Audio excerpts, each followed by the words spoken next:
सावन का महीना सोमवार से शुरू है और कांवड़ लाने के लिए भक्त हरिद्वार के लिए निकल पड़े हैं। लेकिन इस बीच मुजफ्फरनगर पुलिस के बाद अब पूरे यूपी में कांवड़ यात्रा के दौरान रास्ते में पड़ने वाले रेस्टोरेंट, ढाबे, खाने पीने की दुकानें या फिर फल सब्जियों की रेहड़ियों पर नेम प्लेट लगाने का फरमान यूपी सरकार ने जारी किया है और इसको लेकर राजनीति में हंगामा मचा है। तो वहीं बाबा रामदेव का भी इस पर बयान सामने आया है, जिसमें उन्होंने कहा है कि अगर रामदेव को अपनी पहचान उजागर करने में कोई दिक्कत नहीं है तो रहमान को अपनी पहचान बताने में दिक्कत क्यों होनी चाहिए। हर किसी को गर्व होना चाहिए, उनका नाम छुपाने की जरूरत नहीं है, सिर्फ काम में पवित्रता की जरूरत है। सुनिए। जब रामदेव को अपनी पहचान बताने में कोई दिक्कत नहीं है तो रहमान को क्यों दिक्कत होनी चाहिए। तो अपने नाम पर तो सबको गौरव होता है, तो नाम छिपाने की कोई जरूरत नहीं है।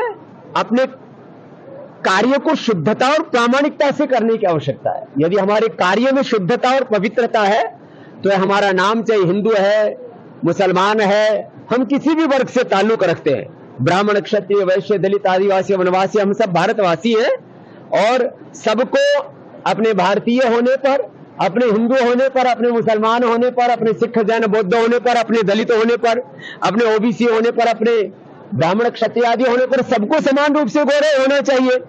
इसमें कई तरह के जो नैरेटिव घड़े जा रहे हैं वो ठीक नहीं। मुझे कांग्रेस इसका विरोध कर रही है, कहीं ना कहीं एनडीए के जो गठबंधन के लोग हैं वो भी इसका विरोध कर रहे हैं। विरोध और समर्थन के पीछे लोगों के राजनीतिक मंसूबे हैं। विरोध तो लोग मोदी जी का भी कर रहे हैं कि मोदी जी संविधान के लिए खतरा हैं, लोकतंत्र के लिए खतरा हैं, मोदी जी ओबीसी के लिए खतरा हैं, मोदी जी दलितों मुसलमानों के लिए खतरा हैं, और फिर उनके प्रति पूरे देश में एक घृणा और नफरत का माहौल तैयार करके कि देवतुल्य देश के प्रधानमंत्री को ही लोग मारने के लिए खड़े हो जाएं, जैसे ट्रंप के खिलाफ खड़े हो गए थे, ऐसे जैसे उनके कान के पास से गोली होकर के गुजरी।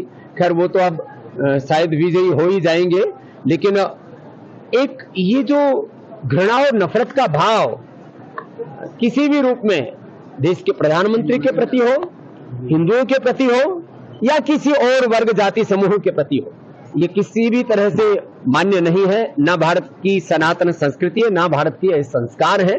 भारत की सनातन संस्कृति अहिंसा, प्रेम, एकत्व, सहअस्तित्व, सामंजस्य, वननेस, कोएग्जिस्टेंस, हार्मनी और यूनिटी पर आधारित है।